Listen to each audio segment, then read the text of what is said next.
Boa tarde a todos, graça e paz aos nossos irmãos.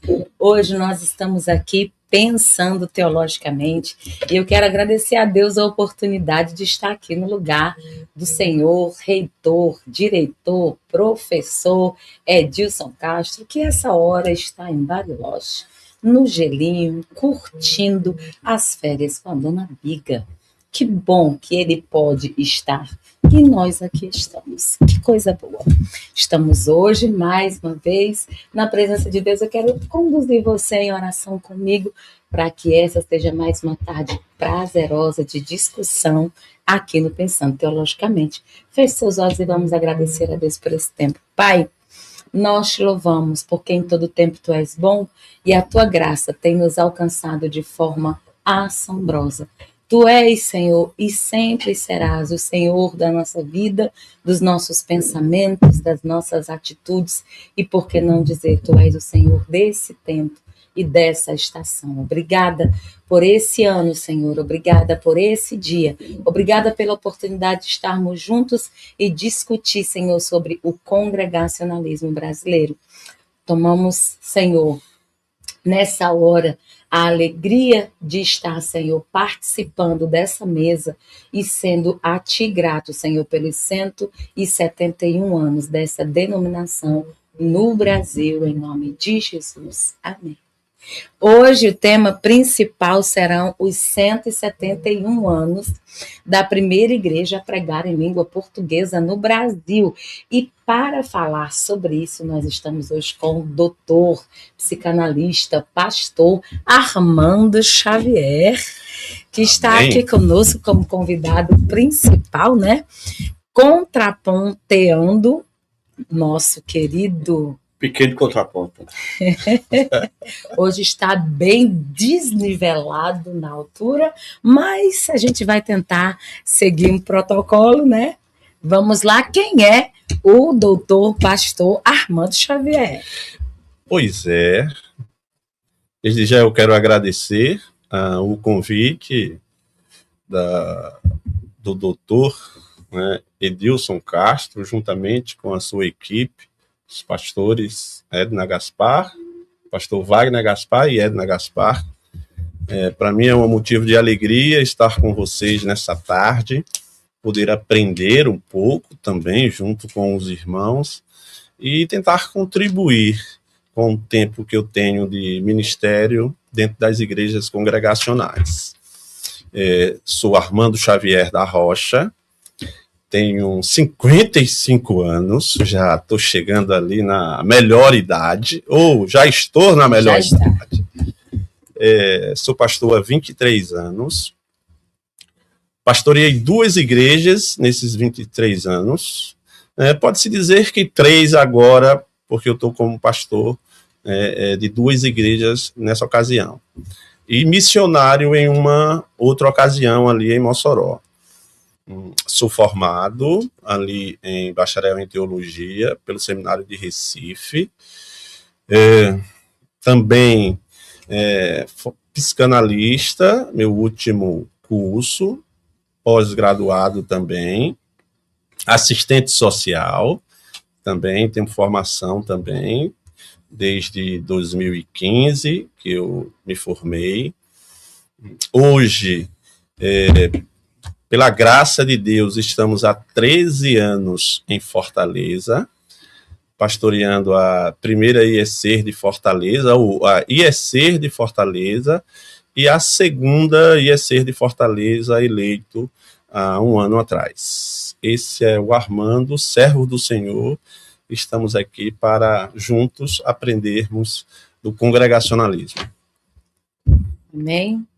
Wagner Gaspar, sou filho de Francisco Alexandre de Maria Iris, pai de Abner Benjamin, esposo de Edna Gaspar e pastor da Igreja Congregacional de Antioquia, professor da UNIMB e membro aqui do Pensando Teologicamente. Amém. Muito bem, então temos muitas histórias hoje, né? Falar sobre congregacionalismo traz, antes de qualquer coisa, um acervo histórico muito grande, né? Vou fazer essa pergunta para o pastor Armando, a gente pode começar com ela. Eu vou começar primeiro por uma pergunta prática e depois a gente vai para uma pergunta mais histórica, tá bom? De uma forma mais prática. A denominação UISB, ela é uma união de igrejas ou ela é uma denominação propriamente dita? As pessoas que nos escutam falar sobre o congregacionalismo, eles às vezes têm uma dificuldade com a congregação cristã do Brasil. Já aconteceu várias vezes. Eu não sei se lá na Bahia acontece isso, no Rio, onde predomina muito as igrejas congregacionais, mas aqui no Ceará, muitas vezes as pessoas nos confundem com a CCB. Não sei se é por causa de congregacional ou congregação, as pessoas têm sempre essa dúvida. E a minha pergunta nós somos uma denominação ou uma união de igrejas? Como o senhor responde? Muito bem. Você já começou quebrando, né? Não, eu estou aqui, antes de mais nada, estou aqui um porta-voz do doutor Edilson, que disse, Edna, não tenha misericórdia de ninguém. Como eu não estou aí, você faça o que eu faria. Bom, hoje nós somos uma união, né? União das igrejas, assim como diz o ISB, União das Igrejas Evangélicas Congregacionais do Brasil, né? Onde nós, né, as igrejas, né, espalhadas pelo Brasil, são igrejas independentes e essas igrejas elas são filiadas à União. Quando a gente olha o congregacionalismo, como denominação, né, aí a gente entende que nós somos uma união. Quando a gente olha o congregacionalismo, né, como uma forma de governo, então aí são duas coisas diferentes, mas hoje a gente uma união de igrejas.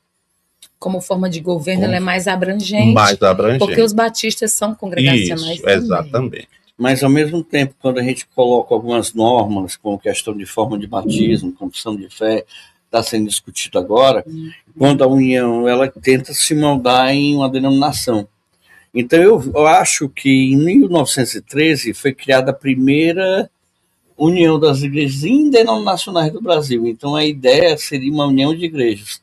Só que quando eu tenho uma união de igrejas, é como a Confederação das Igrejas Congregacionais Internacional.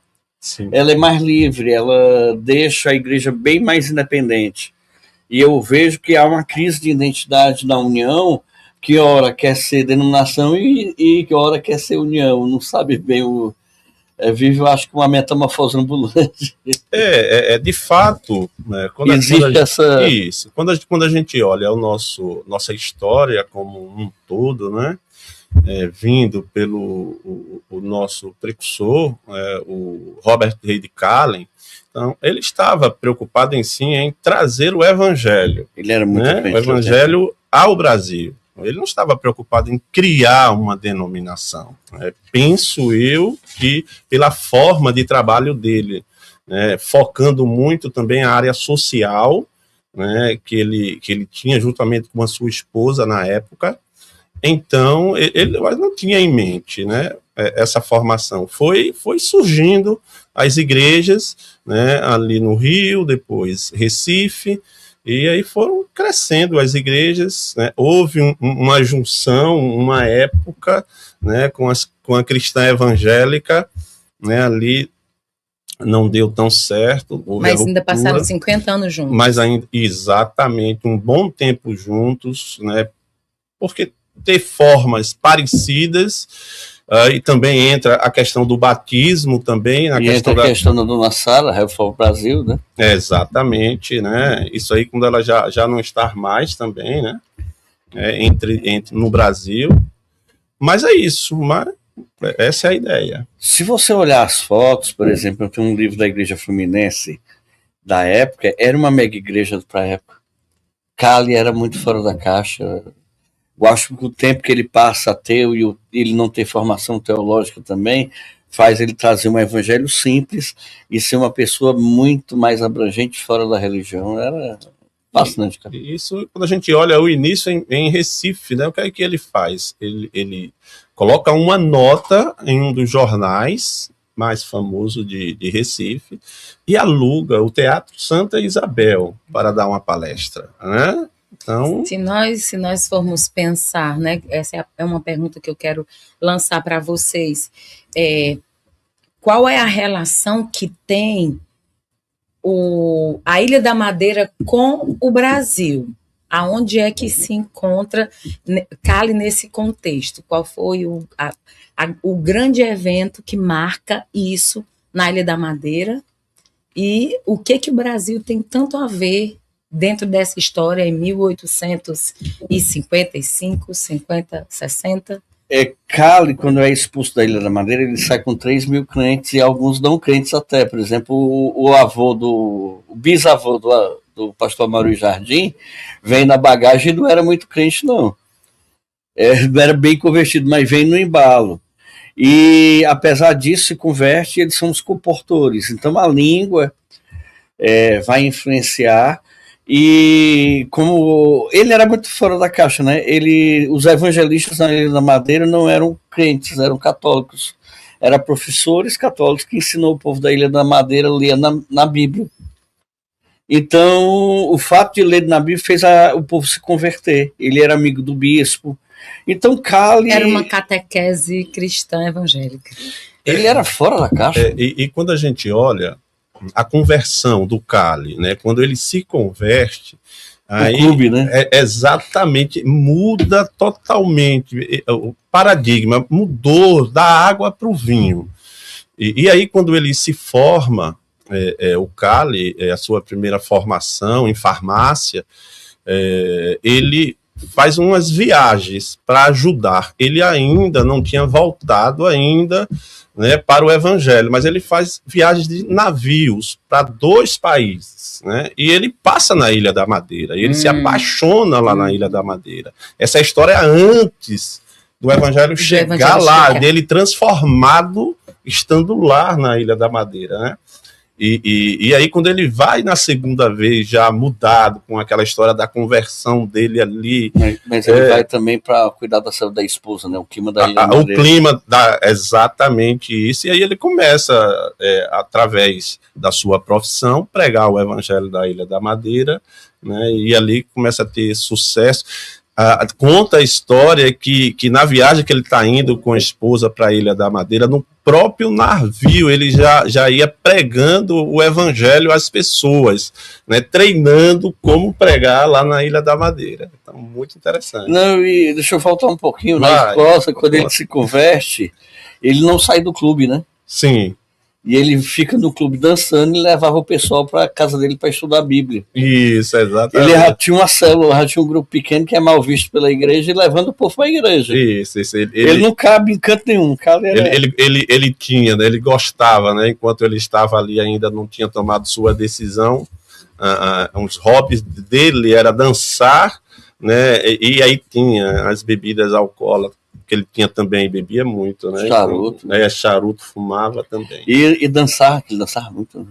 Pé de falso. Eu não sei. Era feio, mas dançava bem. Imagina eu dançando como pastor, né? Um boneco de Olinda, né? Eu penso que com o tempo o congregacionalismo foi se transformando, mais por conta da cultura do próprio país com relação ao evangelho, do que o modus vivendi dele, porque eu acredito que não era intenção ele formar uma igreja, uma instituição, uma denominação, depois até a proposta se torna ser indenominacional, que é para não deixar ninguém preso ou ligado a uma coisa fechada, cíclica, sectária, que eu acho que ele não tinha esse pensamento. Sim. Ele era uma pessoa muito globalizada, muito secularizada, muito fora da caixa para o tempo. Eu penso que se Cali vivesse nos nossos dias hoje, ele não caberia dentro de sistema algum. Sim. Ele não seria denominacional em si, né? Ele tinha uma mente muito além. E é interessante ter falado sobre a profissão dele, que hoje a gente sabe mais do que nunca como a nossa profissão pode atrair pessoas e como a gente pode fazer do nosso local de trabalho um campo missionário. E Sim. Foi exatamente o que ele fez. E nós, os pastores, às vezes perdemos, né, essa oportunidade de pregar o evangelho com nossa profissão. Sim. Eu digo por experiência própria. Quando eu estava ali em Mossoró como missionário, então chegou um momento que precisou eu pregar o evangelho a uma cultura diferente. Foi quando eu entrei, né, ali na universidade para estudar serviço social. Sim. Porque eu queria, né, através do serviço social e através do ensino, poder também lá dentro pregar o evangelho.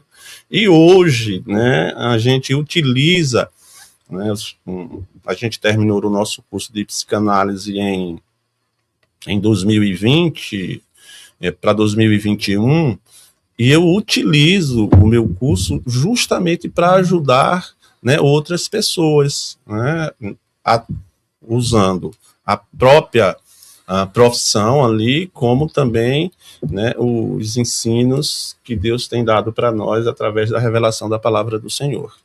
Sim, incrível. Vamos lá, continuando.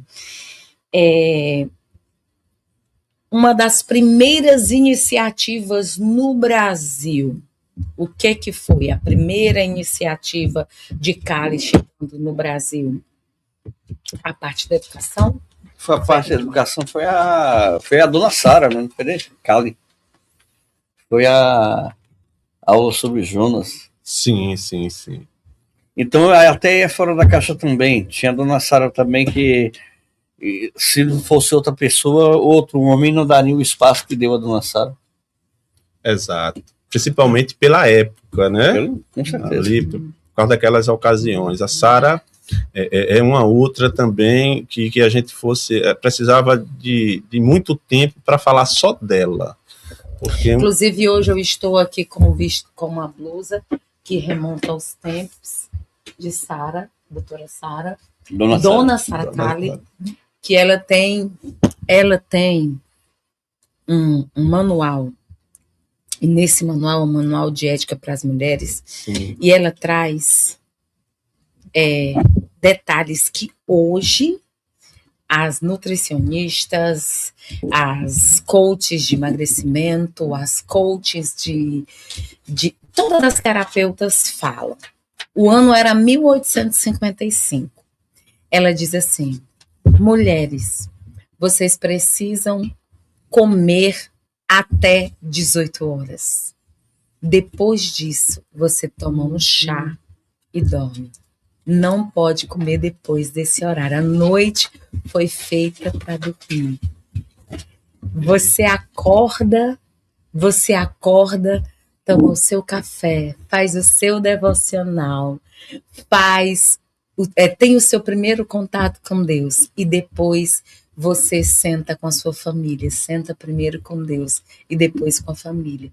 Enfim, esses diários da Sara são muito atuais. Quando eu vejo as coaches falando hoje, achando que estão trazendo a última revelação do mundo, eu imagino que a cofundadora do congregacionalismo no Brasil ensinou isso em 1855 às camponesas, às negras, sim, às escravas, às burguesas que se aproximavam dela. Imagina o tamanho da influência dessa mulher.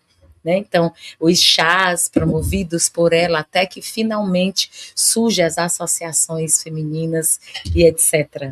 Mas Sara é, de fato, um grande potencial. A dona Sara também é fora da caixa, e se você for ver, a dona Sara, que era congregacional, né? Ele era presbiteriano. A história do Cali é bem interessante. A gente começou falando dele, mas ele, quando criança, ele passa, né, os sofrimentos, né? Perde a mãe, né? Ele perde primeiro o pai, né, com 3 anos, se eu não me engano. Se eu estiver enganado, quem estiver nos assistindo, me corrijam, tá? Doutor Israelito está aqui, que é congregacional. Aliás, ele é caliano, né? Exato. Ele é caliano. Ele perde, né, ali o pai, a mãe se casa novamente com um homem também presbiteriano, crente. Sim. e logo depois ele perde a mãe, né? Então, isso confunde muito ele. O padrasto continua levando, né, ele à igreja presbiteriana, mas aí quando ele começa a estudar ali, adolescência, e que ele se desvia, realmente se afasta, né, algumas das histórias que a gente já falou aqui, e diz que uma das irmãs dele, por parte de pai, que era sua conselheira, e ela colocava ele nos caminhos, né, errados, porque era a conselheira que ensinava de tudo para ele, de tudo para ele. E aí, quando, né, ele começa a viver essa situação de vida, né, longe de Deus, juntamente com a sua profissão, ele estuda, se forma em farmácia, depois, né, se forma também ali em medicina. E quando ele se encontra com Deus, aquele famoso pedido daquela senhora, né? Pedindo um pedaço de pão. Ele vai orar por ela e ela pede para ele pegar o pão. Para ela dar graça. Exatamente. Né? Na realidade, ele está desviado. E ele estava cuidando dela, ela estava terminal, né? Seria hoje os cuidados paliativos. E quando ela pede me dê aquele pano que tá ali, aí ele pega o pano, quando ela desenrola, ela dá graça. Aí ele se demonia, né? Aí fica, como é que a senhora agradece um Deus desse, que a senhora não tem saúde, a senhora não tem comida, não tem nada. Aí a versão aqui, Paulo Leite, né? Diz, olha, eu posso não ter paz, eu posso não ter comida, eu não posso não ter saúde, eu posso não ter comida, eu posso não ter saúde, eu posso não ter dinheiro, mas uma coisa que você não tem. Mas o que é que você tem que eu não tenho? Eu tenho paz. Sim. Aí ele chega em casa pirado e fala com a irmã, né, que é a conselheira. E muito interessante esse momento da infância dele também, que ele não teve uma infância fácil, né? Difícil. Apesar de ser abastado. Né? Exatamente. E é quando também ele se desvia do evangelho, ele começa a seguir, né, outras linhas doutrinárias, né? Então, para aquela época, né? Então ele se afasta totalmente. Então, quando ele encontra, né, aquela senhorinha ali, ele realmente está muito longe de Deus, muito longe. E foi impactado, né? Com a gratidão do coração dela naquele estado de precário, e agradecer a Deus por aquele pão. Exatamente. Agora, o contexto do século XIX era o contexto do ceticismo, né? Sim. A igreja estava em ataque, a fé estava em ataque, então se crê na Bíblia, dentro da academia, um homem que já era boticário e também já era cirurgião, era normal ser cético. Sim, para aquela ocasião. Sim, eu vou aqui falar com os nossos internautas, vocês estão aí conversando com a gente, quem está aqui, Messias Rodrigues, o Jefferson, a Maria Lúcia, a Vládia, o Ítalo, Anselmo Gomes. Israelito está aqui dizendo que está mandando um alô para nós, especialmente para minha amiga Edna, né? Ele disse que é discípulo de Cali e está aqui para recordar alguma coisa. Seja muito bem-vindo, pastor Israelito. Você é fundamental essa tarde aqui com a gente. O Washington Bess, né? Sueli, quem mais? Matemática sem lápis. Não sei, tá dizendo, minha pastora, é o Moza, né? Fica bem nesse lugar. É o Moza? Eu acho que é. Obrigada, Moza. Eclesiape, não sei quem é, Luzia Melo, Lucivaldo, João Maci sempre está por aqui, a Milka, Tiago Matos, Ricardo Inácio, tem muita gente chegando. Olha aí, o nosso reitor está entrando agora. Consegui uma substituta, olha aí, rapaz. Ele já entra amaciando meu ego. Isso aqui é para eu desistir do Pix quando acabar, sabia? Mas não desisto não, tá? Não desisto. É só ele fazer um aplique depois. Então, queridos, sejam muito bem-vindos todos vocês, podem fazer perguntas aqui, daqui a pouco eu volto meus olhos para cá, vou fazendo as perguntas que vocês propuserem, mas por enquanto a gente vai aqui no nosso roteiro, tá? vai chamando mais gente. Hoje eu não estou podendo estar lá nos grupos chamando, mas você que é aluno FMB, UNB, né? Você que é aluno do meu polo de teologia e de outros professores que estão aqui, nos ajudem. Vamos colocar aqui 60 pessoas ao vivo, que esse tema merece, tá bom? Me ajudem. Só temos 25 ao vivo por enquanto, mas também não tem meia hora que a gente começou. Deixa eu ver quanto tempo. Acho que tem 25 minutos só que a gente começou, então a gente tem muito tempo. Eu preciso manter o contraponto acordado. Está acordado. Seja bem-vindo, Lucas. Seja bem-vindo. Vamos lá, continuando.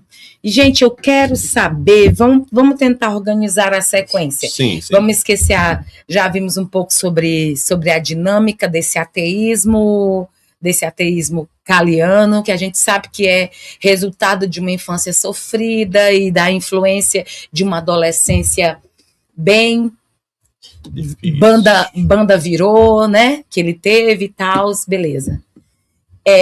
Chegando ao Brasil, a primeira igreja, a igreja de Fluminense. Isso. Essa foi a primeira igreja no Rio. Depois segue para a associação na Bahia, Recife, Pernambuco e Recife, Bahia. Então vamos lá nessa sequência. Vamos dar uma palhinha sobre esse tempo. Fluminense, Recife, Bahia, para os nossos internautas perceberem essa trajetória aí que foi de mais ou menos quantos anos? Do estabelecimento de Fluminense até chegar na Bahia, na Associação do Nordeste. Então, quando a gente olha ali 855, a gente chega no Rio, 73, Pernambuco. Vai me corrigindo aí, Wagner, que eu estou buscando aqui só na memória, né? Só na memória, viu? Tô sem fila. Associação Pernambucana. Quando surge lá a Igreja Pernambucana, 19 de outubro de 1973. Então, lá a igreja... Você congregou lá, né? Então eu sou nascido... 1800, perdão, exata, 1873. Eu sou nascido realmente na Igreja Pernambucana. Eu me converti lá na Igreja Pernambucana, ali nos anos 90. E de lá saí já pastor, para pastorear no Pina, e depois missionário, e agora estou aqui. Então, essa sequência... Bahia, eu não sei se foi Bahia primeiro ou se foi Paraíba. Agora eu tô na dúvida, né? Se foi Paraíba, depois Bahia. Mas o trabalho, ele migrou, eu acho que migrou de Pernambuco ali para Paraíba e depois, né, a área ali da Bahia. Então, se os irmãos puderem ajudar, pastor israelita, eu acho que é isso aqui. Deixa eu ver se eu tenho alguma coisa aqui nessa linha do tempo aqui para falar no início. Mas quando a igreja fluminense surge, fora da caixinha, né, uma igreja pela qual desenvolveu um trabalho evangelístico, né, e de formação também. É bom a gente... o Cali era, além de ser evangelista, ele formava pessoas, como também já em Pernambuco também ele vem com essa ideia, primeiro com a venda, né, de Bíblias, mas depois ele institui ali a igreja congregacional pernambucana, ou a igreja pernambucana, não tinha um congregacional. Não tinha congregacional. Até hoje ela é conhecida como igreja pernambucana. Sim. Não surgiu onde é o endereço hoje ela é na Rua do Príncipe, ali na Boa Vista, porém, na Rua do Príncipe, mas ela não surgiu na Rua do Príncipe, ela começou no Cais do Porto, ali nas ruas do centro, né, rua, se eu não me engano, era a Rua Direita, ali onde começou um dos trabalhos, uma das casas que ali se reunia um grupo para a ministração da palavra do Senhor. Interessante que em Recife, que é minha origem, né, eu conheço um pouquinho mais das histórias. Então, em Recife, o primeiro casamento, né, lá também foi muito difícil, porque a noiva, né, ela casa ali, quando ela sai de dentro do templo, ela precisa correr, porque, né, os outras pessoas que não concordavam com o casamento protestante estavam com pedras. O primeiro casamento protestante na cidade. Exatamente, na cidade. Ela já tinha casado no civil? Porque o primeiro casamento civil ele fez na delegacia. Não foi bem casamento civil, chamava casamento católico. Isso. E que ele vai para a delegacia para fazer um BO que fez um casamento, porque o casamento não era aceito. E ele tinha uma influência na corte, porque ele era médico de Dom Pedro II, então isso dava uma certa imunidade, mas não deixava ele imune das pedras, né? Sim, exatamente. Então essa primeira cristã que casou em Recife, ela saiu perseguida da igreja, porque era o primeiro casamento protestante. Protestante, né? Exatamente. E além a gente olha para Cali, né, olha ali o surgimento da igreja fluminense. A gente não pode olhar o que ele fez também, o que ele conseguiu também, né? É bom a gente falar nessa área social também dele, né? Quando começam as saneamento básico. A influência, exatamente, né? A influência dele, muito importante. E também sem contar a igreja de São Paulo, São João da Boa Vista, né? Sim. Então ele consegue ter o polo nordeste, que é a igreja pernambucana, a igreja fluminense, que é em 58, e a igreja de São João da Boa Vista em São Paulo, ou seja, os polos principais que Cali, ele consegue atingir isso sem ter uma denominação. A ideia dele era igrejas realmente independentes, e ele não tinha interesse nenhum nem de ficar na história, né? Exatamente. 11 de julho, estou vendo aqui, de 1858, foi o primeiro batismo na casa de Francisco da Gama, o primeiro batismo de um brasileiro. Ele foi o primeiro batismo brasileiro. 3 anos depois da chegada dele, da fundação da igreja, exatamente. 1858. 1858. 3 anos depois de chegar aqui, né? E em 76 ele já está indo embora, né? Isso, exato. Assim, ótimo, você tocou em batismo, eu não queria tocar nesse assunto, mas tem como saber se foi por aspersão ou por imersão? Por aspersão. Aspersão? Aspersão. Ele estava com saúde? Tava, Cali batizava por aspersão e dizem que ele pediu o batismo no final da sua vida, né? Sim. Ele não era batizado ou ele era batizado na igreja presbiteriana como criança? Foi rebatizado. Ele era aspersionista? Era. Não, mas aí não tem totalmente essa informação se ele era. Ele era, porque quando chega no Nordeste um pastor metodista, aliás, um pastor, não sei se metodista, mas imersionista batiza por imersão, e ele pede para ele parar de batizar por imersão. Então esse dado me dá a dizer que Cali era aspersionista. Eu discordo, talvez, eu não vejo ele. Tu acha que ele era mais imersionista? Cali? Não, imersionista. O pessoal da Help for Brasil era imersionista. Sim. Que era a agência da dona Sara. Help for Brasil. Help for Brasil. Help for Brasil. Que era a agência que a dona Sara tinha contato, que essa influência, que o vínculo que Cali tem com a cristã evangélica. Então a cristã evangélica em si é imersionista. Ela é imersionista. Ela é imersionista, né? Precisar algumas coisas, né, na história, o que é que os historiadores falam para a gente? Era como funcionava os congregacionais, como surgiram os congregacionais. Aí eles puxam daí, né?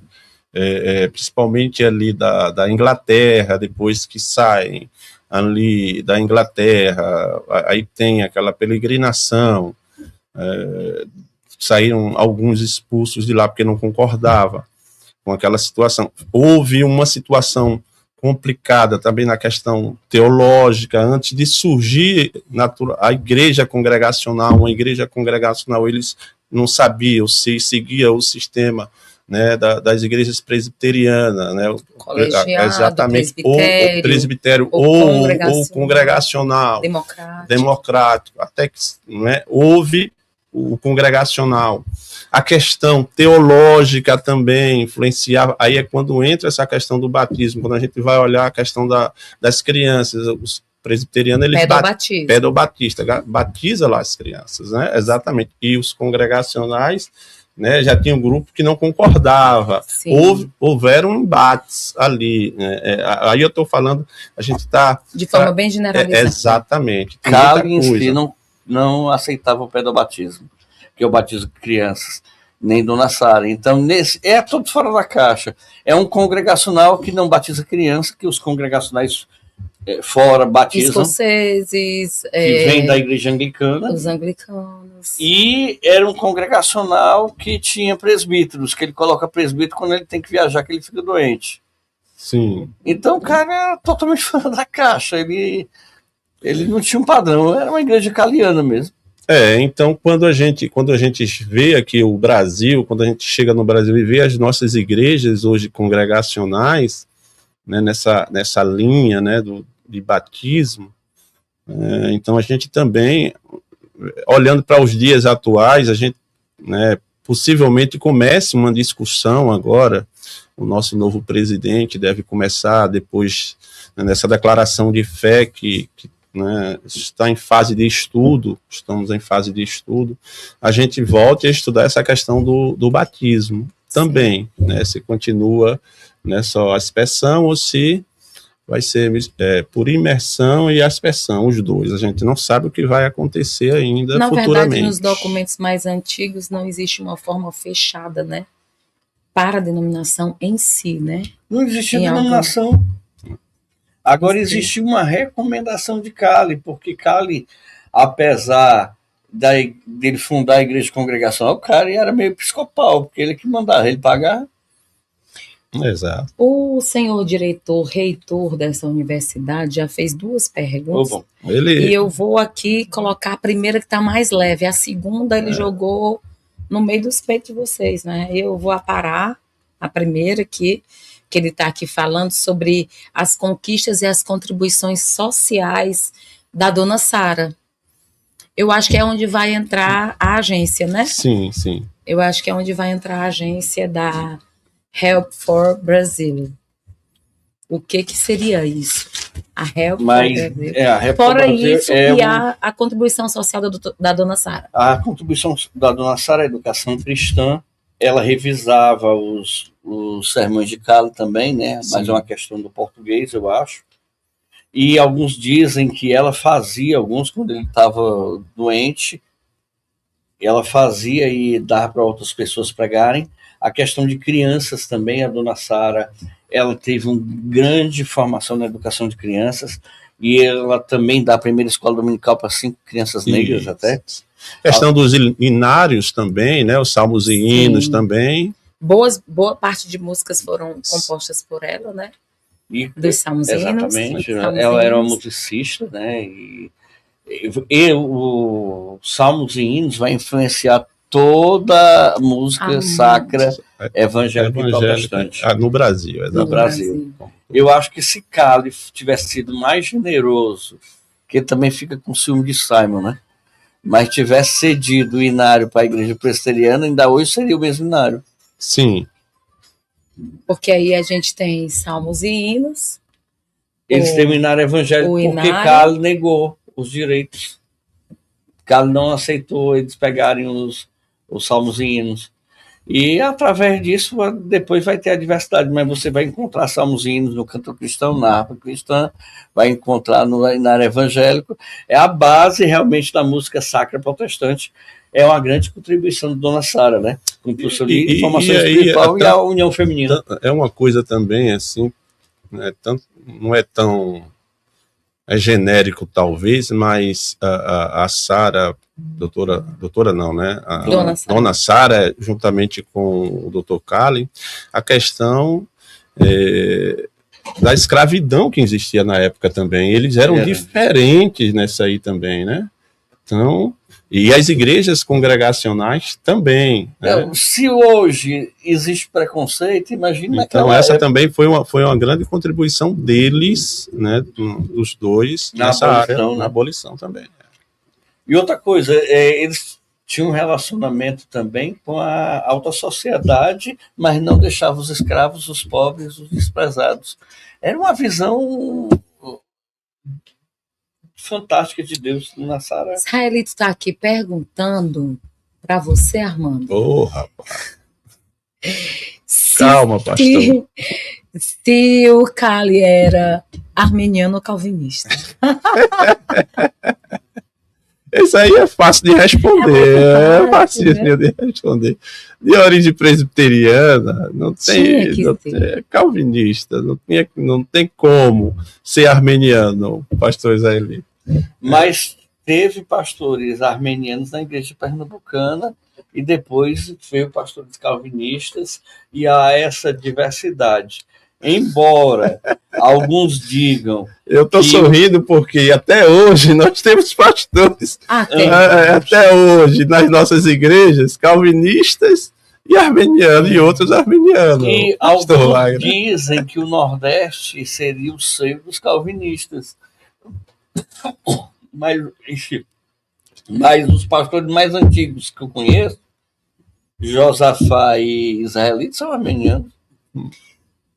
Não sei. Querido amigo, será que o Israelito? Eu sabia que você era armeniano. Isso é o Wagner que está falando, viu, pastor Israelito? Que crê na segurança da salvação. Não o armeniano, totalmente armeniano, mas aquele calvinista. É um armeniano preso no tulip, é um armeniano preso no quinto ponto, na perseverança dos santos.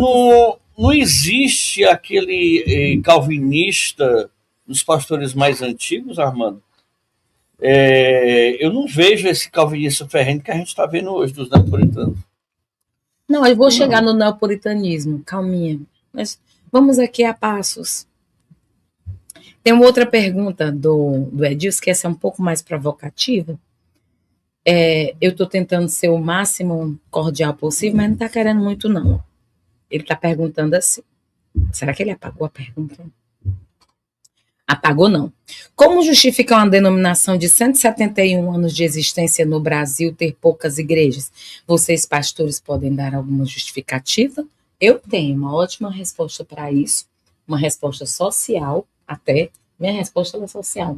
Mas eu vou passar aqui para o doutor Armando e o professor Wagner vai concluir. Quando a gente pensa no crescimento, né, denominacional no Brasil, eu me incluo. Eu tenho que pensar em mim primeiro, né? Por que a minha igreja não cresce? Por que minha denominação não cresce?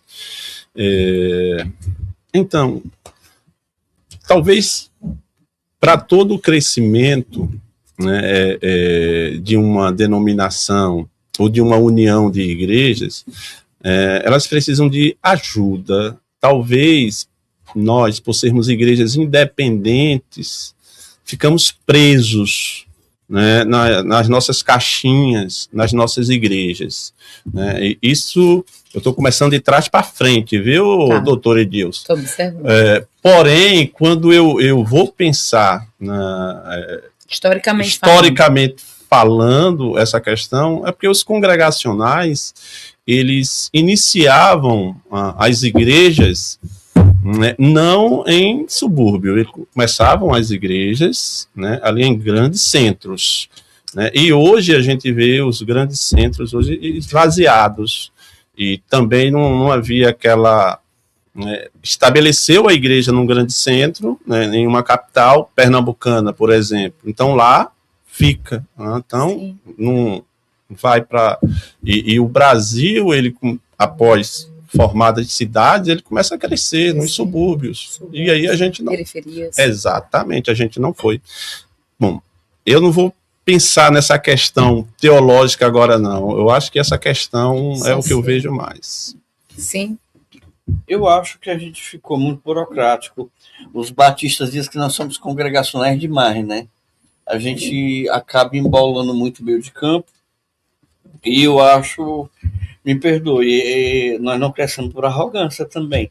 Nós somos muito criteriosos teologicamente e acabamos ficando tão criteriosos teologicamente que embolamos o meio de campo. A falta de força de trabalho nos leigos é o grande fator, na minha opinião, da igreja congregacional não crescer. Porque se você pega os batistas, eles têm um grande mão de obra leiga. Por exemplo, você estava dando aula num seminário, sexta-feira, numa igreja que o pastor era leigo, estudou depois. Então, a grande parte dos pastores batistas são leigos e vêm se formar depois.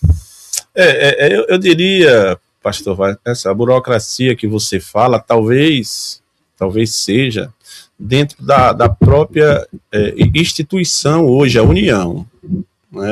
Eu sou da União, meu presidente, não fique chateado nem os pastores, mas parece-me que ainda, né, dentro da nossa, das nossas igrejas e da nossa união de igrejas, então parece-me que há ainda muito orgulho ainda. Então a gente precisa quebrar esse orgulho, né, para que a gente possa desenvolver e crescer.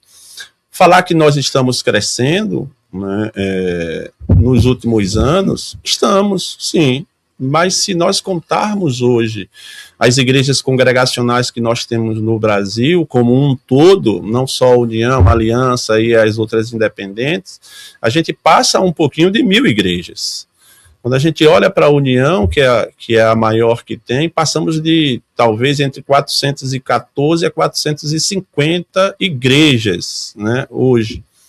Então, pouquíssima, mas é porque também a gente fica preso demais ali na nossa caixinha e um não sai para ajudar o outro. E uma das coisas, queira ou não também, não justifica, mas a situação financeira também. Por sermos igrejas independentes e por termos poucos recursos, isso tanto, né, a questão histórica para os dias atuais, impede um pouco de a gente crescer e desenvolver o congregacionalismo atual. Eu acho que vocês dois conseguiram dar, de uma certa forma, a resposta que o Edilson, acho que foi o Edilson que fez essa pergunta, que é, a princípio, a questão social, né? A princípio, as igrejas foram estabelecendo nos grandes centros.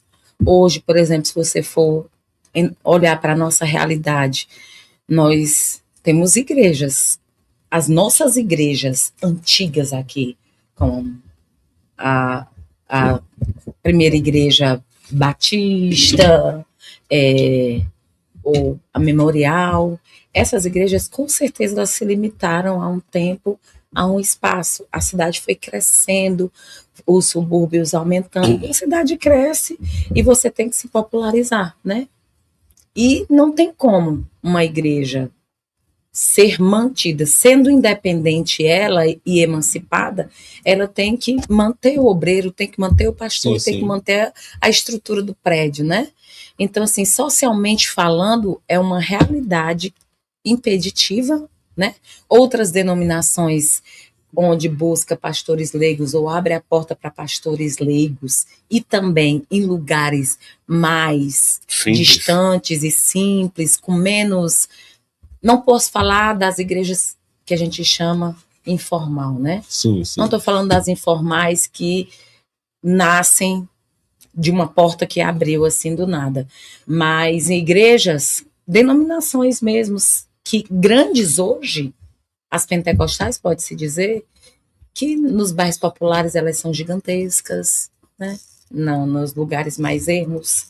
As pessoas não têm tanto critério na questão teológica propriamente dita, ou até no sacerdócio, né, no pastorado, enfim, isso também são alguns fatores que realmente são impeditivos para o crescimento. Acredito que se no início, o ponto de partida histórico, social, menos burocrático, menos rigoroso, fosse mais expansivo, né, talvez fosse tivéssemos crescido muito mais do que crescemos até hoje. E eu diria também, a gente tocar também na questão do ensino. A gente falou aqui, né, quem é arminiano ou calvinista, mas parece-me que essa área do ensino, as escolas, as faculdades, né, os nossos seminários, eles influenciam muito o obreiro. Então, dependendo de onde o obreiro estudou, então também o crescimento, porque a gente não cresceu tanto, porque nós hoje temos uma camada de pastores no Rio de Janeiro.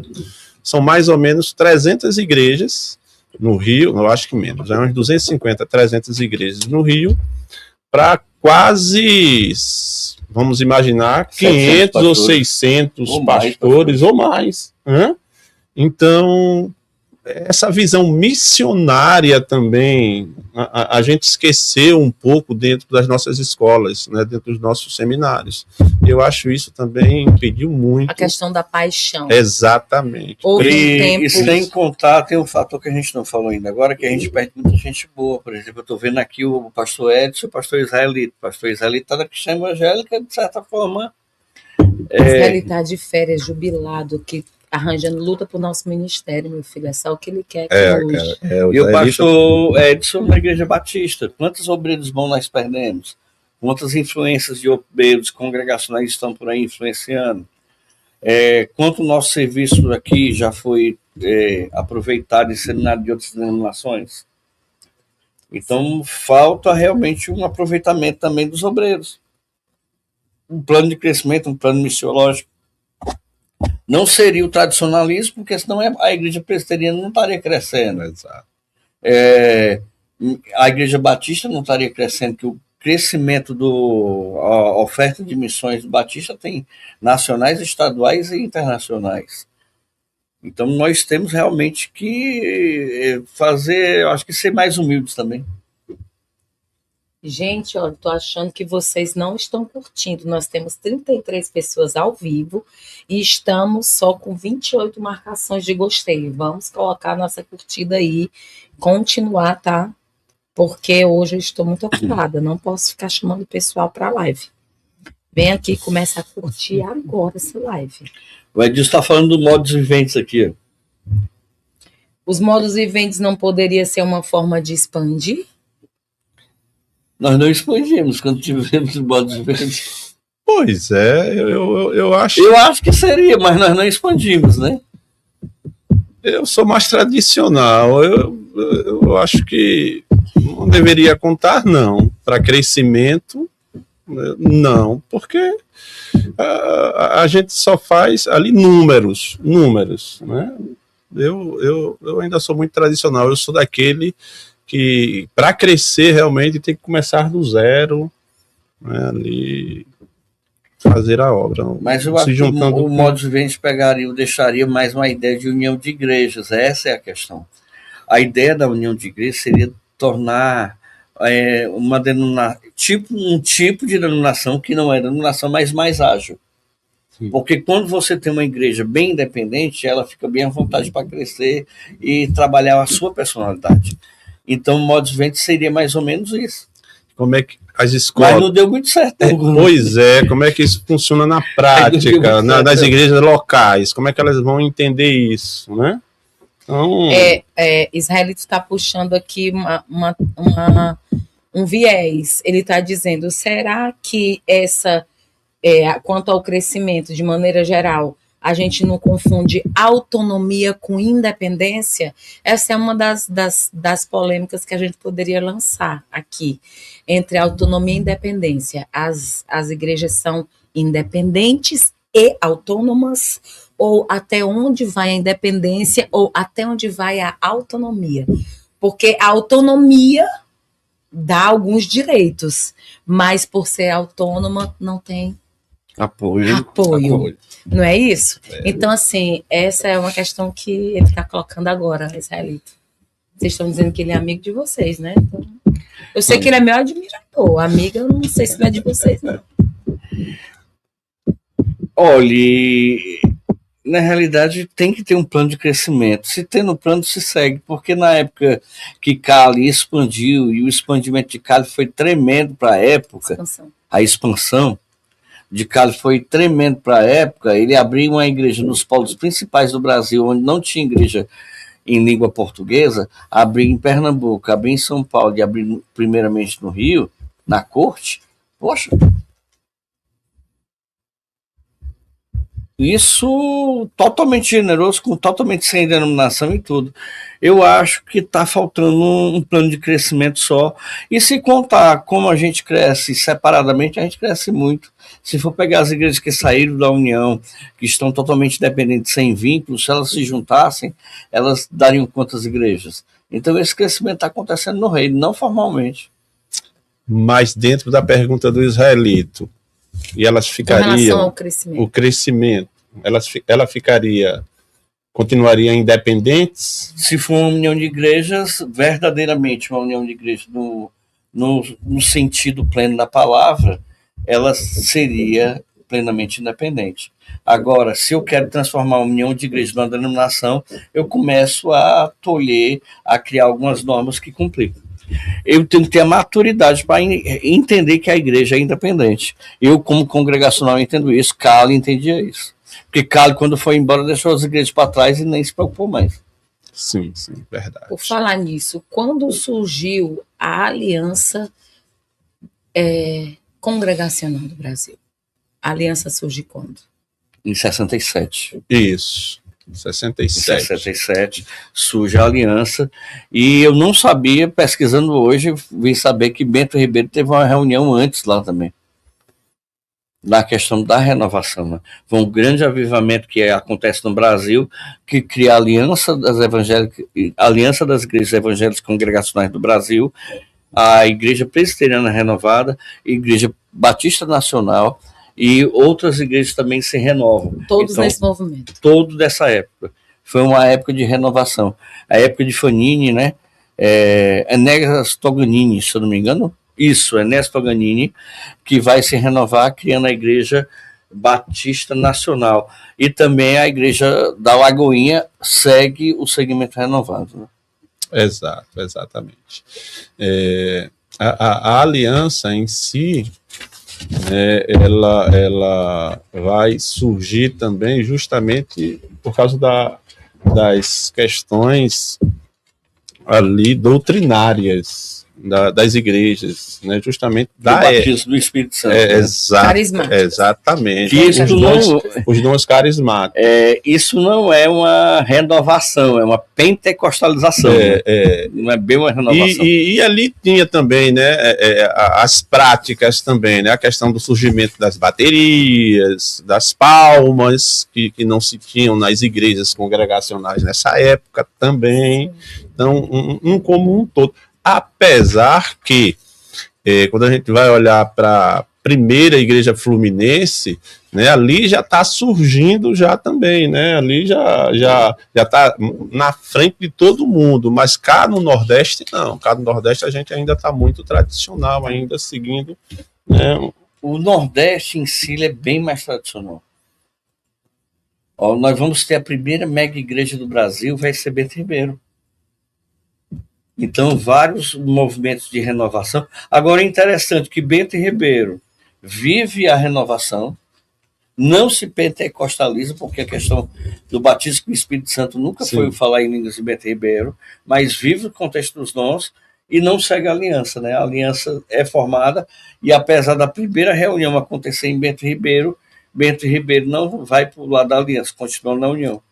Há 15 anos atrás, eu tive contato com a igreja, com uma Assembleia Geral na Paraíba, ali era Paraíba. Na Paraíba, e eu fiquei...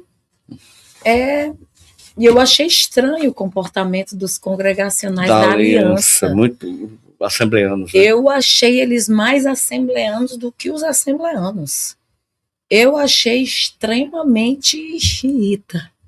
O comportamento deles muito xiita, né?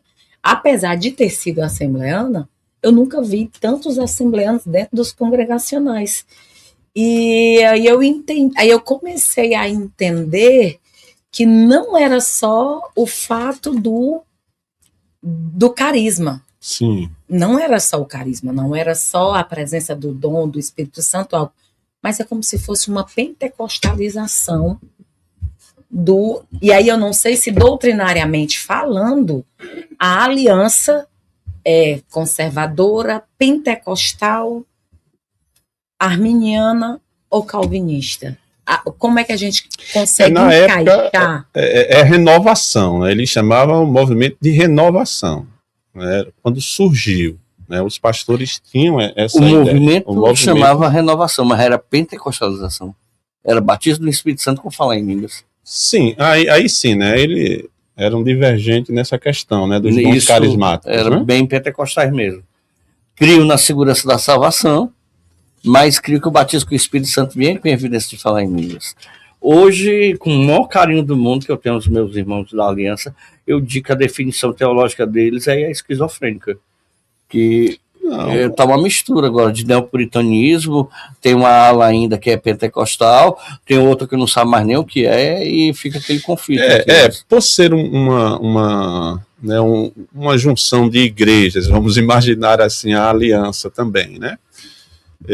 Há os dois grupos, né? Um grupo mais renovado e um grupo mais tradicional. E hoje quem está no poder, né, talvez seja um grupo mais tradicional. Por isso que a gente não vê essa identidade do início, né, dos seus ali fundadores, que era justamente o pastor Jonatas Ferreira Catão, né, era um dos fundadores, né? Então era uma das principais... Ele era congregacional histórico. Aí teve também o José Quaresma, de Mendonça, estava também nesse movimento, aí Raul de Souza Costa, pastor Isaías Correia dos Santos. Isaías Correia dos Santos foi o nome que a gente deu à nossa turma quando eu me formei. Ele era ali Edilson está fazendo uma pergunta.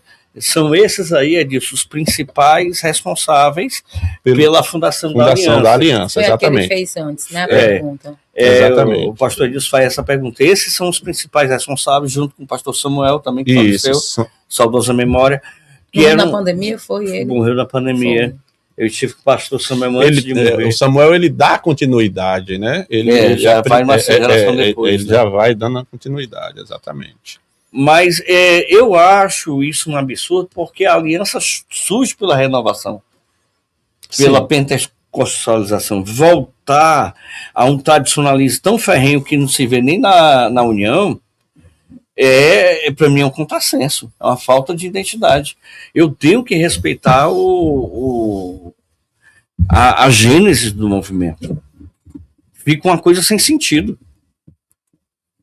Se a aliança surge para renovar, como é que ela vai agora? Então por que não volta para a União? Já tem os modos viventes, né? Hoje a gente pode ser pastor da Aliança e a Aliança também pode ser pastor da União. Hoje em Caruaru, uma das nossas maiores igrejas é pastoreada por um pastor da Aliança. Então, ele é pastor da Aliança. Da Aliança e está pastoreando uma das igrejas da União. Exatamente. Eu sou mais que suspeito de falar na questão da teologia congregacional. Nós temos uma teologia tão boa que deveria ser de uma maturidade tão grande, por exemplo, que permite que igrejas tradicionais e renovadas convivam na União e que respeito a todas as formas de batismo, não é dogmática quanto a essa questão, embora admita só um, mas para mim eu vejo uma evolução. Aí de repente ficar nessas querendo voltar para o sínodo de Dort, querendo ter a túnica. Não é sobre voltar, porque nunca saíram. É a volta do que não foram, literalmente. É a volta do que nunca foi. Me perdoe, acho que alguns vão ficar até chateados comigo, né? Mas é a volta dos que não foram. A teologia de Cálice sempre foi simples, uma teologia muito prática, de salvação, de pregar o evangelho, pastores muito bem preparados, como Porto Filho, que é a nossa grande referência, mas nunca se viu esses excessos. Nem na igreja presbiteriana do Brasil se vê também. Exato. Mas a gente tem que se envolver, né? E pensar mais na nossa, né? É um estudo, porque o nosso tempo passa, né? A gente tem aqui hoje o pastor israelita, a contribuição que esse homem deu aqui, principalmente, né, para o trabalho congregacional, vamos imaginar, como um todo, principalmente no estado do Ceará e na cidade de Fortaleza. Hoje, realmente, ele está aí gozando, né, desse período, né? Agora, só aqui nas perguntas, né, porque é nosso amigo, né, porque é nosso amigo, claro, né, pastor? Mas são grandes homens que lutaram na sua época, né, fizeram o trabalho e não pensaram muito, tem seus posicionamentos, mas também trabalharam para o crescimento do evangelho e do congregacionalismo. Quando a gente olha a igreja da Aliança, teve uma época desse período da renovação que ela cresceu, desenvolveu, não foi só as igrejas que saíram da união, mas eles trabalharam bem, cresceram bem. Chega até a Catedral de Campina Grande. Exatamente, exatamente. Vocês têm ideia de quantas igrejas tem na Aliança hoje? Não tem esse dado. Tem esse dado? Próxima semana vai estar o pastor Fernando Fernandes. Ele vai estar aqui, né? Mas eu imagino que é por volta de 100 igrejas. 100 igrejas, né? Entre 100 igrejas que ela tem. Mas a Aliança absorve pastores pentecostais para serem pastores congregacionais? Ou eles têm que ter nascido diretamente do congregacionalismo histórico? Não tem essa informação a dar, porque, como o Armando falou, quem está no poder é a ala mais tradicional. Mas como a União, ele tem todos os departamentos. Né? Então tem um departamento de teologia, tem um departamento de ensino também, de missões, então eles têm todos os departamentos. Então um pastor vindo de uma área pentecostal, ele tem que passar por todo o processo para assumir uma igreja. Mas antigamente tinha vários pastores, né, que vieram da Assembleia de Deus e estavam na Aliança, mas passaram por todo aquele critério de avaliação muito semelhante à União, a prova que fazem a prova e tudo, né? Sim. Mas olha que coisa madura, que eu acho lindo isso aí, de um respeito, de uma maturidade, dos pastores da Aliança e da União se intercambiarem, um poder assumir igrejas no local do outro. Isso é um relacionamento grande e de maturidade teológica e cristã também. Isso é o lado positivo que eu vejo, esse modus vivendi que existe hoje, que nós já temos o modus vivendi, Edilson, que é com a Aliança, né? Pois é, mas quando éramos separados, crescemos mais. Cresceram mais. Então você está nos propondo, propondo que nós já somos bem independentes, né, hoje. Mas você está propondo a união e a aliança, que cada uma tem seu próprio modus vivendi, para ver se conseguem crescer mais separadas? Talvez sim. Se a gente tivesse agindo dessa forma, talvez até para a aliança e tanto como para a união, a gente cresceria mais. Né? Nesse sentido, sim, eu penso que sim. Quais os fatores que mais dificultam essa conversa entre aliança e união? De frente com o Edna Gaspar. A própria liderança. Eu acho que essa conversa essa conversa existe. Eu acho que nesse modo que a gente está tratando aqui, não existe. Ela só não sai do campo, mas existir, ela existe. Mas faz tempo que eu escuto esse diálogo, que a liderança está muito bem. Os presidentes se dão muito bem.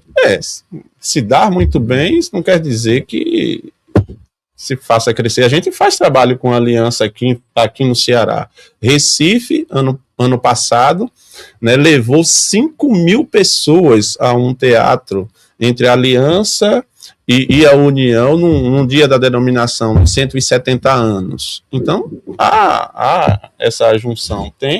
O povo quer realmente caminhar juntos, mas eu vejo que ainda tem dificuldade ainda da nossa... Nas cabeças. Exatamente. Nas cabeças. Não é na comunhão do corpo a corpo das regiões em si. Não, em si não. É tudo muito... Isso. A conversa existe, né? O trato é bem natural. Exatamente. Você vê num evento que nós tivemos no aniversário da denominação, várias pessoas de várias épocas da igreja juntas ali, conversando, se revendo. Que momento precioso. Então o povo realmente, que eu acho que falta a liderança se entender e fazer algo prático. O Israelito está dizendo que viveu esse contexto de início, desse fato histórico na IEC de Caruaru. Ele está perguntando, foi um movimento mais político ou teológico? Aí você quer saber responder isso, né? Essa parte de Caruaru. Não, eu nunca estive em Caruaru, hoje eu não posso dar essa resposta. Eu estive de passagem, não eu só fui na feira, Israelita, eu não posso te dar essa resposta. Israelita, eu estava surgindo ali, eu estava me convertendo naquela época. É o Armando Armando sabe, só não vai falar se não quiser, viu? Mas ele sabe. Israelita. E a Israelita também sabe. Ele sabe. Ele quando coloca aqui, ele já sabe. Eu já bati demais aqui. Ele tirou a pergunta, foi? Ele tirou não. Eu já tô contra demais aqui. É muita coisa aqui. Se o presidente me ver, vai dizer, vai querer. É isso, fala aí. O povo quer saber. Não, tá tranquilo. O Benigno está fazendo aqui. Se fosse hoje, os senhores acham que Cali não faria uma denominação bem mais definida? Na verdade, ele não tinha proposta de fundar a denominação, né? Ele pensou. Benigno, Cali era... Se ele fosse hoje, acho que ele era botado para fora da denominação. Ele tinha sido excluído da própria denominação. Eu acho que Cali era bem para isso. Cali era muito fora da caixa, Benigno. É porque se você imaginar os movimentos que Cali fazia, os relacionamentos que Cali tinha, até com maçonaria, corte, política, sociedade, na época dele, imagine, hoje já seria escandaloso, imagine do século XIX. E se a gente fosse olhar hoje na nossa denominação, entre União e Aliança, quem mais se pareceria com Cali, né, dentro dos trabalhos na região como um todo, no Brasil como um todo, a gente vê igrejas que crescem, né? Bento Ribeira, uma igreja que já foi maior, hoje já não está tão, né? Mas é uma das... Tem um crescimento expressivo. Exatamente. Mas qual que a gente pode ver esse trabalho específico sendo desenvolvido, parecido com o trabalho caliano na época, né? Então a gente não vê mais, não. Até porque também a gente está em outro momento, mas tem algumas coisas que a gente deixou de fazer. Escola bíblica dominical, por exemplo, né? Tem muitas igrejas que não caminham mais por isso. E foi um grande... não se coça, não, você se coçou assim, foi? Não, nós até temos. Não, mas não estou falando, né? Eu não estou nem pensando na Antioquia, eu estou pensando só na União, nas nossas igrejas, porque tem igrejas hoje que não tem mais. Não tem, na União não tem mais. Mas olha, a questão de escola dominical, hoje no Brasil, a maior número de salas das igrejas está na Assembleia de Deus, que também é a maior denominação. Sim. Porque mantém também um comércio natural, trimestral, né? Fez disso um programa para a vida da igreja. Fez disso um programa, ferramenta da igreja. É uma ferramenta que a igreja precisa usar. Nós vamos ter na qualidade, sem dúvida nenhuma, a Cristã Evangélica, a melhor qualidade de revistas de escola dominical. Hoje eu uso Cristã Evangélica porque é uma das melhores. Nós que fomos a primeira escola dominical, perdemos esse ímpeto. A Batista também está em declínio. Isso, por alguns anos. Hoje está até melhor, né? Hoje o nosso, né, o diretor do DERP hoje, né, tá com boas revistas. Os nossos tem alguns escritores, alguns bons pastores que estão escrevendo, né, boas revistas. Agora, algumas igrejas congregacionais elas usam realmente Cristã Evangélica, mas hoje nos últimos 2 anos, nos últimos 3 anos, né, a União cresceu muito nessa área. Agora, com todo respeito aos do passado, que às vezes é difícil, você, quando está na frente, é muito mais fácil falar, criticar, mas nós que fomos a primeira escola dominical do Brasil, e se nós entramos em crise na escola dominical, foi por causa da liderança, que deixou cair a qualidade. Na década de 90 foi um caos. Nós vivemos um caos naquela questão das revistas da escola dominical. E nós temos excelentes teólogos, como Márcio Leal, como Idauro, como Eleci. Então, nós tínhamos condição de ter mantido a escola dominical. Foi por causa da liderança que nós deixamos essa bola cair. Sim, ali teve uma questão, ali a gente não quer entrar administrativa política, né, dentro da UISB. Aí, essa época eu já vivi, mas eu não, é bom ficar, né, só... Ele ficou mais apertado agora. Vamos sair dessa... vamos para a confissão de fé, né? Na verdade, Israelita, eu vou falar da confissão de fé, não vou falar sobre a principal literatura hoje do congregacionalismo. Quais a principal literatura na época que os pastores do Nordeste passavam por mim, né?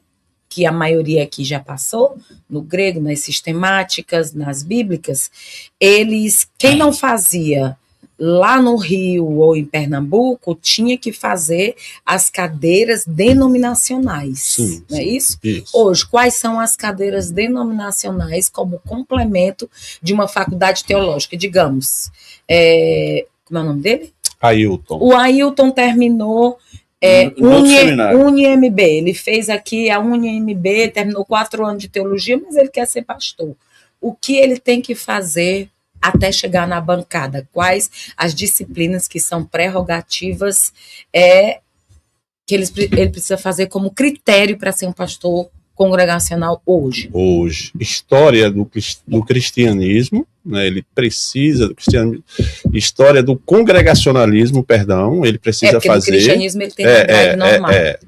Do congregacionalismo, eclesiologia também denominacional, que abrange todas, que abrange todas, e são 3. A outra, eu acho que história, né? A outra, se eu lembrar, eu falo, mas são 3 disciplinas que ele precisa fazer. A história e a eclesiologia, eu acho que são essas 2, né? Eu acho que são. Faz tanto tempo que eu fiz. História do congregacionalismo e eclesiologia denominacional, que envolve tanto a episcopal, a presbiteriana, como a congregacional. Então, ele é prerrogativa, ele precisa fazer, né, essas disciplinas com pastores congregacionais da nossa denominação. Tá.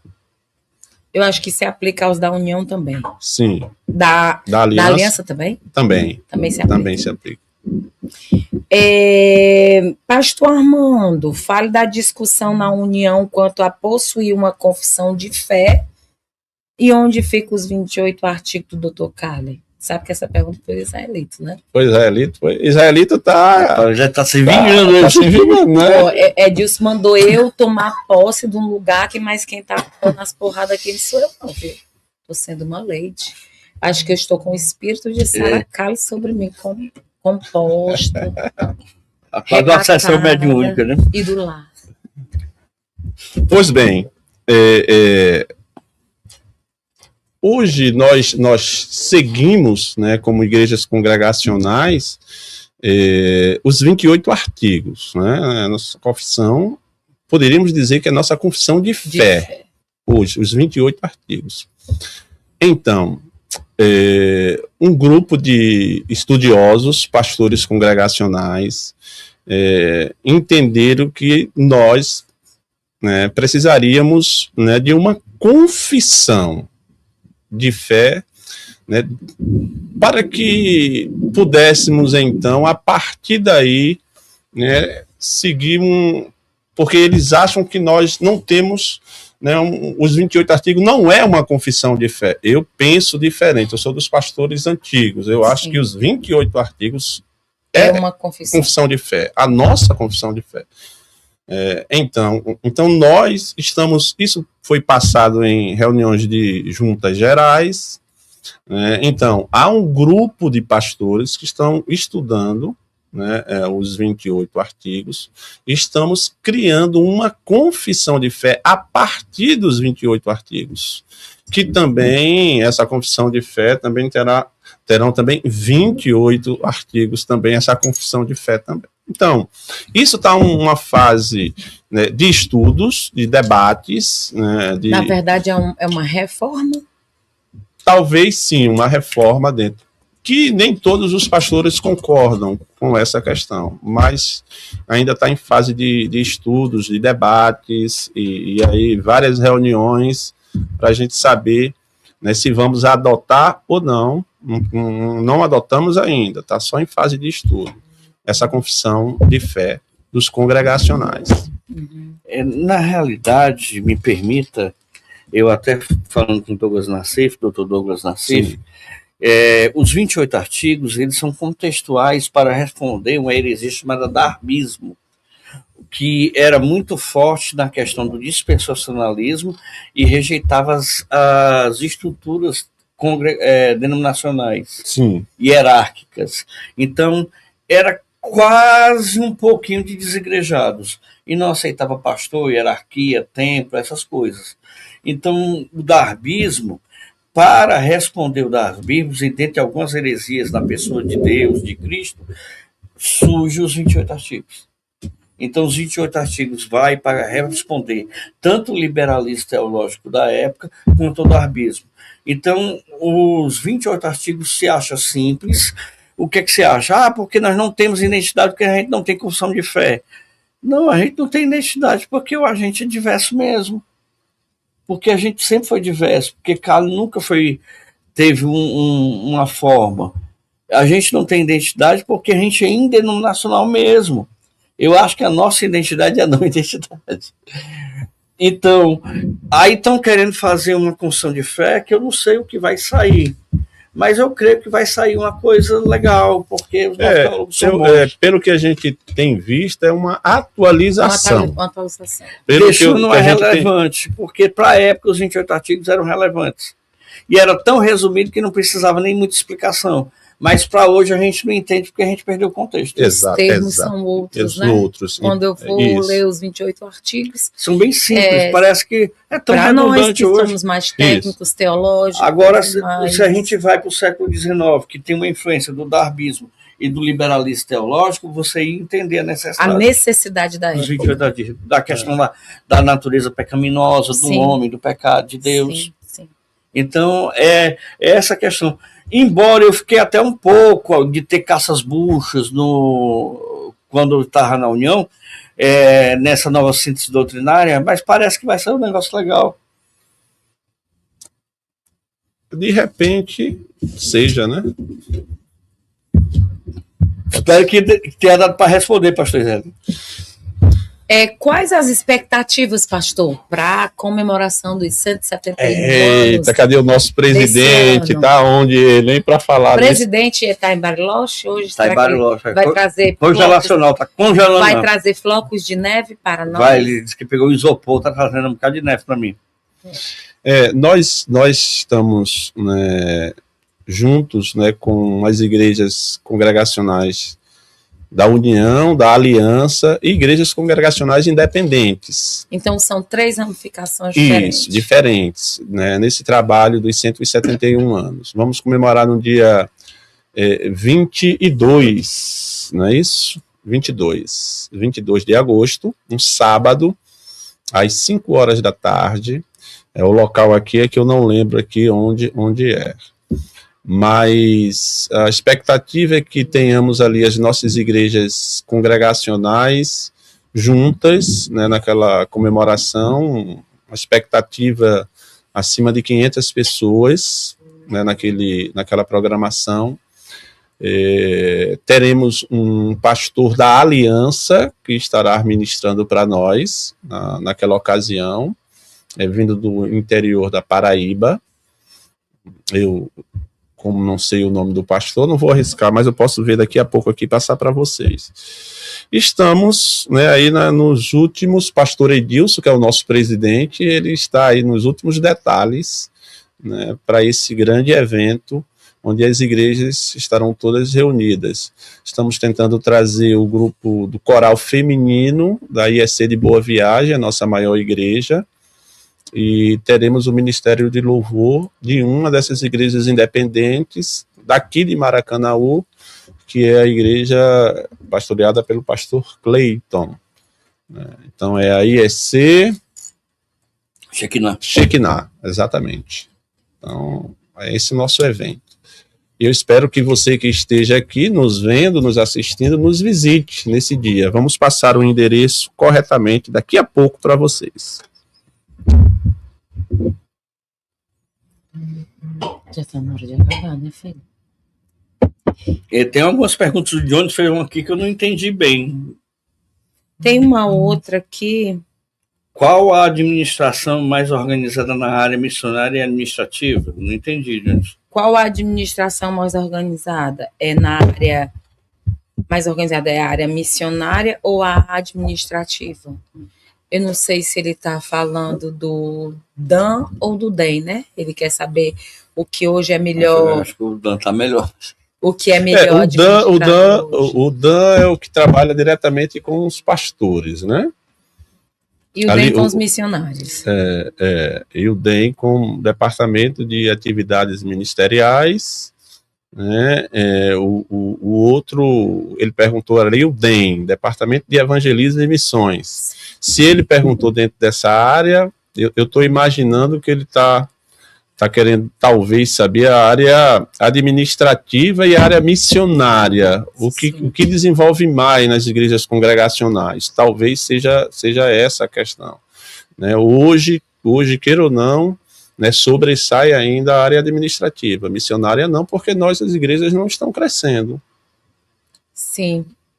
Sobre isso, eu acredito, sobre os campos missionários, por exemplo, eu acho que uma grande contribuição que poderia ser feita para o crescimento das igrejas seria a revitalização dos campos missionários. Sim. Ao invés de abertura de novos campos, revitalizar os que já existem. Está sendo feito. Né? E que está sendo feito nos últimos 3 anos, o nosso presidente, pastor Rovanildo, né? Então ele está fazendo agora esse trabalho, revitalizando, né, os campos missionários, né, aqueles que foram abertos. Então, ele está fazendo o trabalho do projeto Nilson Braga, todo Sim. ano está indo um grupo. Esse ano, um bom grupo esteve presente, né, ali em Jequié, na Bahia, revitalizando lá aquela igreja, como eles falaram, tirando a igreja num buraco, porque a igreja era dentro realmente, né, numa vala, né, era baixa, quando chovia, e a pista era em cima. Então eles construíram, né, a parte agora, né, da construção com a parte da rua principal e levantaram o prédio e já deixaram o prédio pronto. Então, e está tendo na nossa denominação, já começou na parte do Sudeste, agora está vindo na parte do Nordeste, os estudos, né, teóricos de revitalização. São pessoas que passaram por um treinamento e agora estão dando esses treinamentos nas igrejas locais, mas primeiro vai começar pelas associações, né, locais. Uma coisa que a gente precisa falar, que nós somos divididos por associações, né? Antigamente era regiões, agora nós somos associações.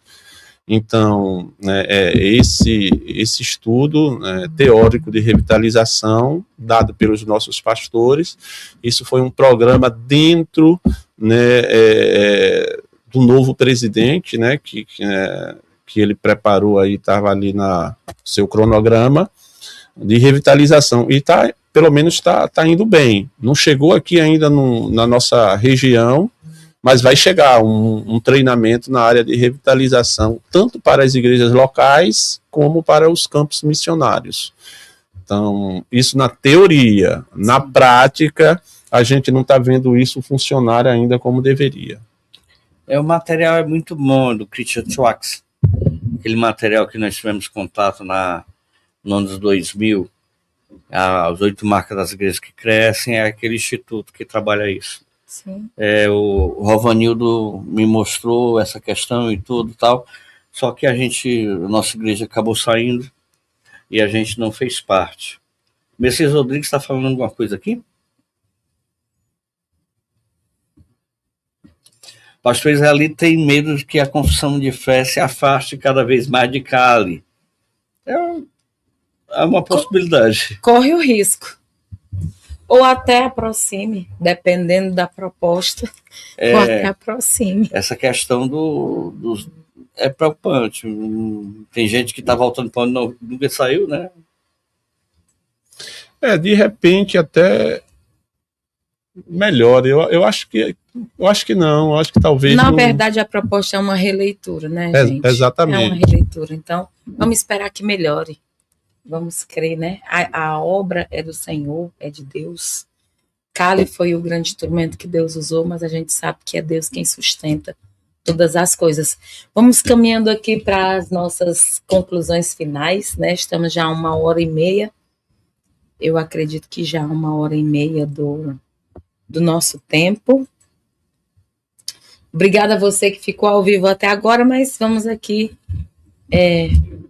Pastor Armando, vamos para as suas considerações finais. Já estamos com 1h30 de podcast. Show de bola. Bom, o que eu diria aos congregacionais que estão nos vendo nesse instante, nos ouvindo, que primeiramente procurem ser cristãos verdadeiros, né, antes de ser congregacionais. E depois, sim, trabalhem em prol da sua denominação, principalmente aqui no estado do Ceará, onde nós estamos há 70 anos, né, de trabalho no Ceará, com poucas igrejas que não desenvolvemos ainda, né, o congregacionalismo como deveria aqui no Ceará, na capital, né, também. Então a gente necessita desse apoio, dessa ajuda dos nossos membros, das nossas igrejas, para fazermos o nome do Senhor engrandecido e glorificado, e assim fazer com que a nossa denominação como um todo e o congregacional possa ser conhecido. Obreiros é uma necessidade hoje aqui na cidade de Fortaleza e no Ceará como um todo. Então, estamos em fase de estudos, possivelmente a gente comece uma escola na área de ensino congregacional da parte da União, aqui em Fortaleza, no ano que vem, para formar novos obreiros, novos pastores, para que assim a gente possa ter um projeto de crescimento para a cidade de Fortaleza e para o Ceará. Então, peço que os irmãos estejam orando por isso. Eu quero agradecer imensamente esse momento que tivemos de aprendizado aqui mais um pouquinho e relembrar da nossa denominação e das nossas igrejas. Que Deus possa abençoar a todos. Faço convite agora para o dia 22. Passo o endereço. Então, dia 22 de agosto, o culto começa às 18h30, na rua Lídia Brígido, 377, Parque Mandibura, Fortaleza. Fica ali próximo ao Shopping Via Sul. Via Sul, é isso mesmo, né? É isso aí. Então, teremos ali o pregador Josival Araújo, da IEC Nova Aliança, né, na Paraíba, e teremos a banda Kadosh, ali da igreja Shekinah. Nome legal, né? Pastor Wagner. Os Estados Unidos é o que é hoje devido à igreja independente, chamada Igreja Congregacional. Quando saíram os primeiros deportados da Inglaterra, eles foram para os Estados Unidos, para a Nova Inglaterra. E para ser cidadão da Nova Inglaterra, tinha que ser membro de uma igreja congregacional. Depois essas igrejas se presbiterianizaram. Mas eu louvo a Deus fazer parte de uma igreja congregacional e ter aprendido o sistema congregacional de assembleia, de democracia, de discussão.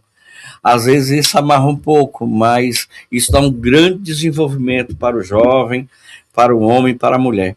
Então, isso é a democracia. Então, eu sou a favor do congregacionalismo, embora às vezes amarra um pouquinho a mão da gente, pastor, mas é preferível e mais seguro. Eu acho que a igreja congregacional tem uma grande contribuição da sociedade e nós estamos fazendo a nossa parte como igreja congregacional Antioquia. Conheça, e a maioria das igrejas hoje tem alguns problemas que, se tivessem um pouco mais de organização e de prática congregacional, não aconteceria.